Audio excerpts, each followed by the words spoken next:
The Streisand effect is an event in which an attempt to censor information has the unintended consequence of making that information more popular. I think we all know how this works, as we've seen it happen a few times on the internet. Most recently when InfoWars gained a lot of traffic to their website after Big Tech decided to mass deplatform Alex Jones for no given reason. Anyway, as a free speech advocate, I believe anyone has the right to express their ideas, thoughts, or opinions without fear of persecution, and that includes conspiracy theorists. However, some people think conspiracy theories should be censored because they're under the impression this leads to extremism, despite no proof to show that that is true. This brings us to the feminist who brought us the 2018 Christmas special, and whose bullshit opinions haven't gotten any better.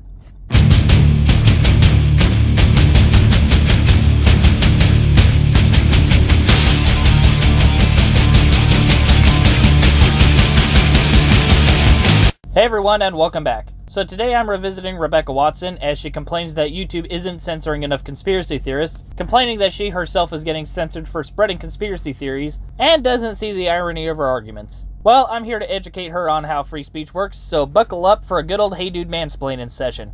Ah, YouTube, my blessing, my curse, the possible cause of the radicalization and dumbing down of a significant number of right-wing conspiracy theorists. So just no mention of all the left-wing conspiracy theorists that have been radicalized and caused actual violence. Right-wingers have opinions, and that's way worse than Antifa beating up old men.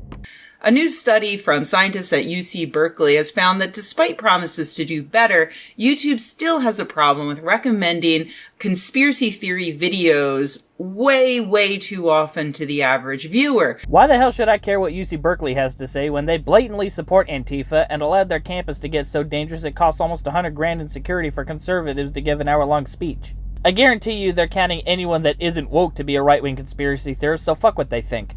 Trapping them in an echo chamber where a percentage of people will surely become radicalized. Irony would be defined as someone talking about an echo chamber while complaining that YouTube isn't an echo chamber. And can we at least get context as to what radicalization is supposed to mean? Right now, all I can gather is radicalizing people means they formed an opinion you don't like. The researchers spent more than a year looking at more than 8 million recommendations. Those are those little thumbnails that you can see off to the right of your screen. Yes, Rebecca, we know what recommendations are. Also, I bet UC Berkeley was counting all of those recommendations as right-wing simply for YouTube placing them on the right side of the screen. The researchers found that at the end of 2018, YouTube was recommending conspiracy videos up to 10% of the time. So the hell what? And what qualifies a video as a conspiracy? I'm mainly doing this to argue for free speech, but it would be a lot easier to point out that you're wrong about conspiracy videos if I knew what you considered to be a conspiracy video.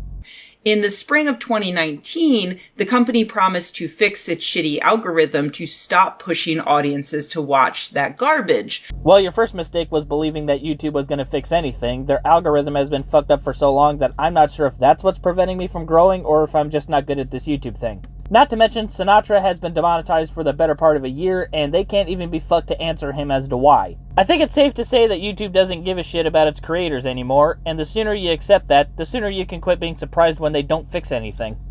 Recommendations are down for things like flat earthers and 9/11 conspiracy theorists. Okay, for one, aside from my normal free speech argument, there is no need to censor flat earth videos. Let them be recommended, and when someone watches one and thinks these people are smart, we can sterilize them and eradicate their mental disorder from the gene pool. Second, if you're talking about the 9/11 videos that suggest the terrorist attack was an inside job, that is a perfect example of a conspiracy theory that has some substantial evidence to support it, and is likely true if serious effort is put into censoring it. But they continue to flourish for misinformation regarding climate change and evolution. Okay, now you're just bitching that we aren't brainwashing people into being atheist Greta Thunberg clones. Now, to clarify, I do believe in climate change and evolution. However, I believe climate change is a natural phenomenon that the government exaggerates and fearmongers over in order to raise taxes because, let's be real here, that's the only thing that happens when they talk about the next apocalypse that's never gonna happen. I do believe in cleaning up trash and reducing emissions and taking care of the planet, but I don't think the world is gonna end in 12 years. As far as evolution goes, I've admitted that I'm Christian, but I don't believe in this idea that the Earth is only 6,000 years old.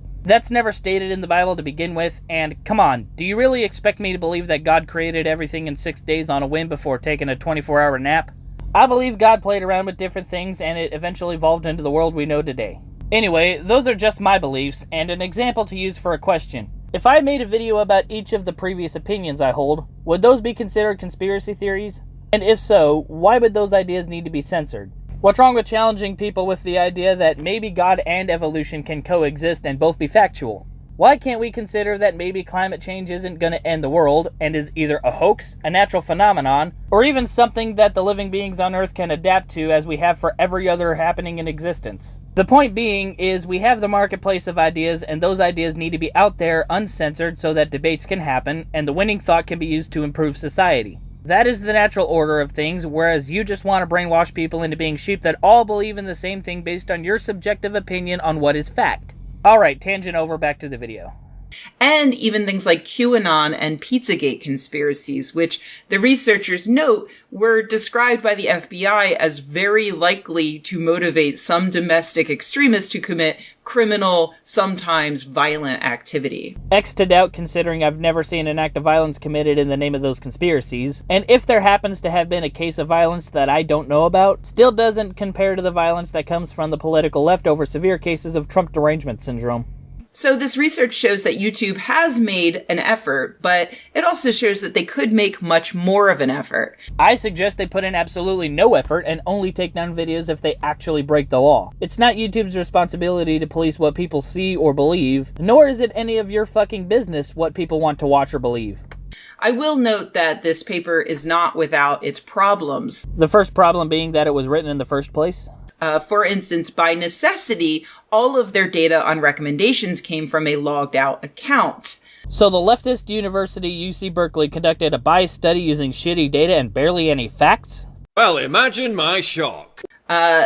A huge part, though, of YouTube's algorithm is based on collecting data about its users and recommending unique recommendations just for them. That's part of the researchers' overall point here. So the point was to complain that YouTube's recommendation system recommends videos that people enjoy? Figured that, but thanks for the confirmation. The public can't be assured that YouTube is actually doing all they can to stop the radicalization and the weaponization of their own platform if they continue to hide how their algorithm works and make it as hard as possible for researchers to study it. What exactly do you want them to study? I will also repeat that it's not YouTube's problem to prevent people from seeing content you deem to be wrongthink. Nor do I believe that the public actually gives a shit about what people watch. It's just people like you, yes on both sides, that give a shit for some reason, and y'all can shut the fuck up. Let ideas be put up uncensored unless it breaks the actual law, and let people decide for themselves. I want to point out that as a skeptic, I'm actually really at risk of these positive changes negatively affecting me. So why the hell do you want these changes to happen? The reason I want YouTube to be a true free speech platform is because I want your video to get as much exposure as I want my response to it to get exposure. I'm responding because I disagree with you, but I would never advocate for you to be censored on this platform, and I especially wouldn't advocate for you to get censored while complaining that I was caught in the crossfire for talking about the same subject you are.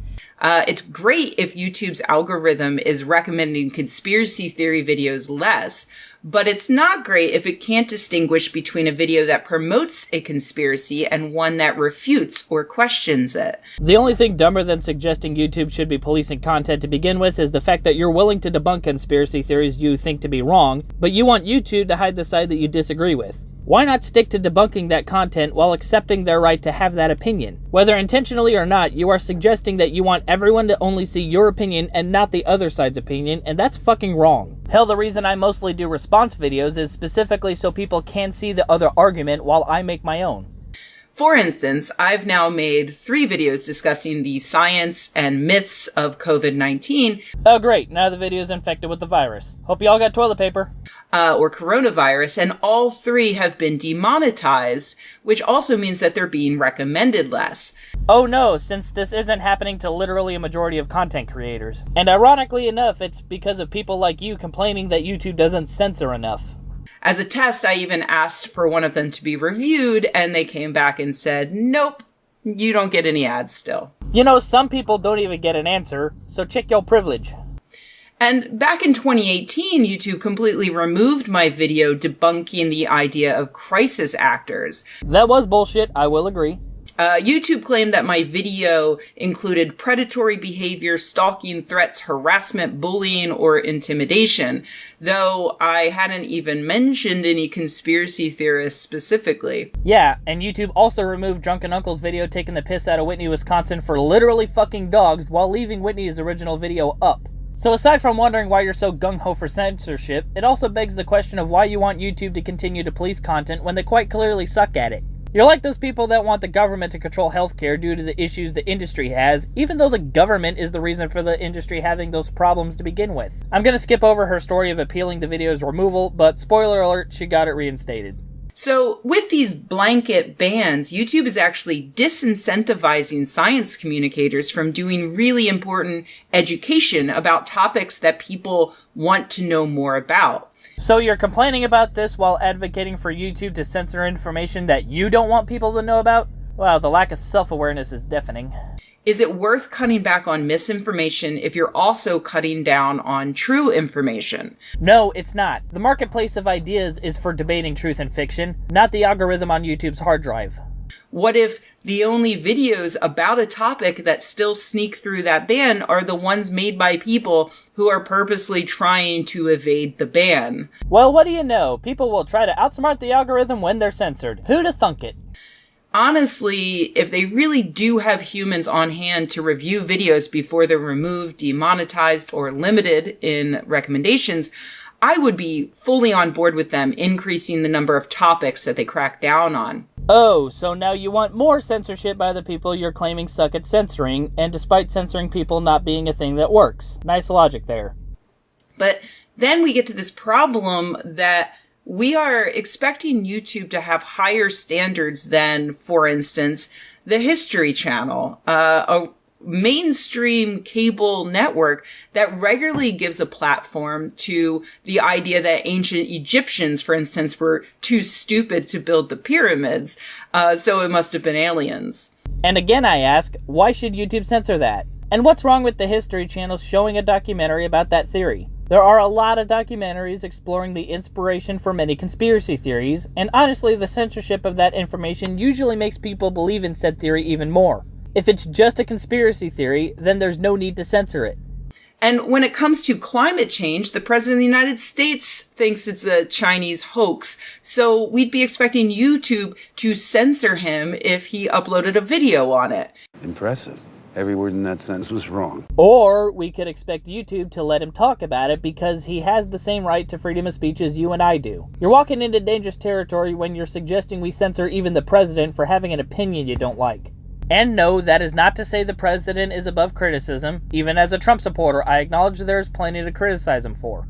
And don't pretend that that's some far-fetched idea that Donald Trump would upload a conspiracy theory video to YouTube. The only thing stopping him is the fact that he's too fucking stupid to figure out how to do it. Still richer than you, so he could just hire someone to do it. Who's the stupid one now? Get some! So really, I'm glad that this report backs up what YouTube has said, that they did manage to reduce the overall number of conspiracy theory videos people are watching. And we can officially add you to the list of idiots who don't believe in freedom of speech.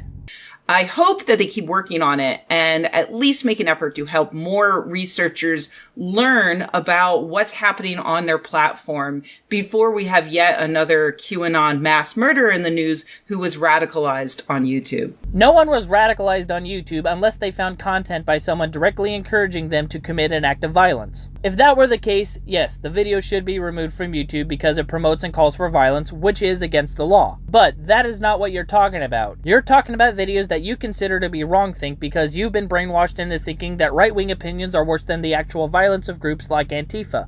And don't pretend that you're not talking about only right-wing opinions, because if you weren't, then you would have called for YouTube to ban left-wing conspiracy theories as well and address the violence of Antifa as a result of left-wing media. More proof that people like Rebecca don't want equality, they want superiority. But anyway, that is all for this video. If you enjoyed what I had to say, please smash the like button. If you're new to the channel, hit the subscribe button so I can spread what UC Berkeley considers conspiracy theories. You can follow me on Twitter and BitChute at hey_dude77. Streamlabs is in the description if you want to help me buy some stocks in Charmin and AngelSoft. And I will see y'all in the next video. Catch y'all later.